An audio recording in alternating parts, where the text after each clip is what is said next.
Ay, hello po, tita. Saan ka punta? Magpa-party po kami. Bakit ganyan yung suot mo? Ay, hala, bakit po? Ang plain! Ang boring! Ayoko niyan, magpalit ka! Ikaw talaga, party yun, hindi church! Bakit balot na balot ka? Paano ka nakakaganon doon, oh?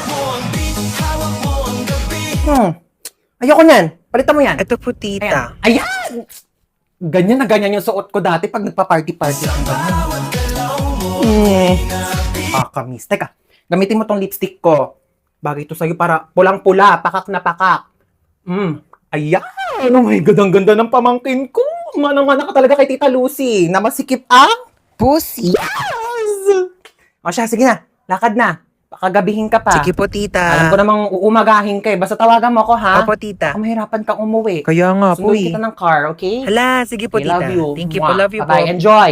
Come here, mga pamangkin. Kakain na tayo. Nagluto daw yung mama nyo. Feeling chef na naman. Ano ba yung ulam niyan? Ay, ano ba yan? Ay, hala, Ano ba yan? gulay. Ayoko ng ulam. Inulit? Opo po, tito. Mga pamangkin ko talaga kayo. Ba't naman kasi ganyan? Puro gulay. Green na green. Puro dahon. Ano ba tayo, kambing? Ay naku, kumain na lang tayo sa labas. Ano gusto nyo? Pizza, burger, french fries, nuggets, chicken. Sagot na ni Tita Lucy yan. Tara, dali magbista kayo.